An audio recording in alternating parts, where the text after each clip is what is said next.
So the United Nations on May the 6th had reported that 34,735 Palestinians have been killed in Gaza, including over 9,500 women and over 14,000 children, right? 2 days after that, on May the 8th, the UN published data showing that actually it's about 34,000, still about 34,000, but they slashed the civilian casualty count in half. Now, this also corroborates what Hamas said. Hamas themselves admitted a couple weeks ago that, our numbers might be a little high. Tablet Magazine put out an article saying there's no way that the casualty count can be that ridiculously high.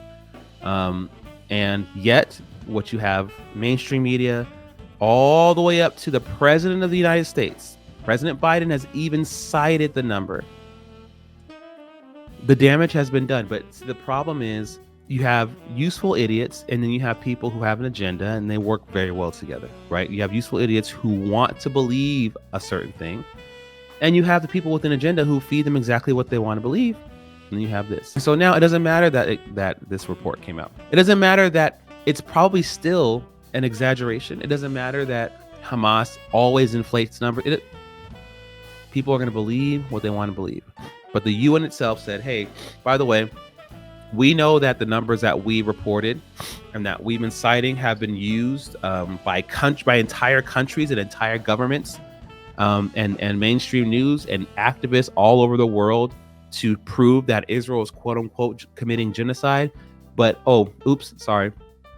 even with these current numbers, or with the fake numbers, the ratio still wasn't that off from any kind of ratio in war, right?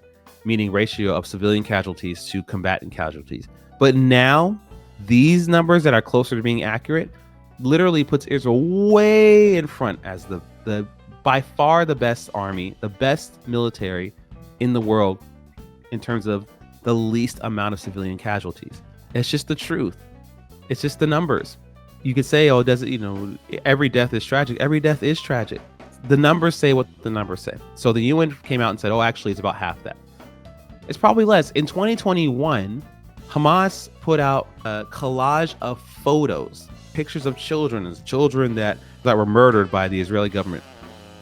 New York Times took that collage and published it. Then it came out that a lot of those pictures of those kids were either not dead, not from Gaza, or were not killed by Israel. Right? You had pictures of kids who were like child actors from another Arab country who were not dead. You had pictures of kids who maybe they were from Gaza, but they weren't dead, or they were killed by something else.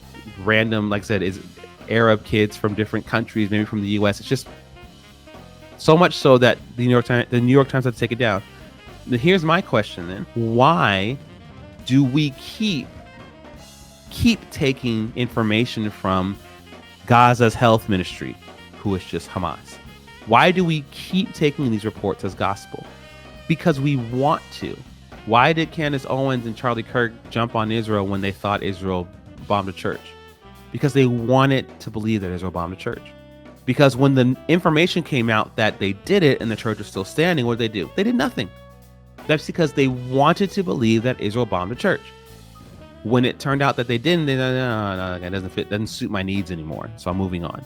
Why did everyone get up in arms when they thought Israel destroyed a hospital? Because they wanted to believe it. When it turned out Israel did not bomb the hospital, but it was a parking lot of the hospital, and the missile wasn't even from the IDF, but Palestinian Islamic Jihad, a missile that went rogue, everyone just moved on. Why? Because it satisfied them to cry their tears and say, oh, Israel in the hospital, and the people. It wasn't about justice. It was about the feels. Now, when it comes to the mainstream media like New York Times, why do they do it? Because people who work for New York Times also have an agenda. I'm not saying everyone who works at New York Times does, but enough employees do for it to make this kind of an impact. There's no way. Your job is to tell people what's happening. Your job is the news. Your job is to look at something and say, this happened. If you get your information from the Gaza Health Ministry thinking that it's actually a health ministry, and then the news comes out that, it's just Hamas. Oh, okay, wow. And that becomes public knowledge. Journalistic integrity would dictate that you would not do that again. You wouldn't go out again and reach out to the same entity and say, hey, Gaza Health Ministry, what's the casualty count now for this war? Tell us. The fact that NPR, CNN, BBC, ABC, all the other news, the fact that they keep citing Gaza Health Ministry's numbers, that means something nefarious for them. That means their higher ups, their people are saying, no, take these numbers as facts and publish them.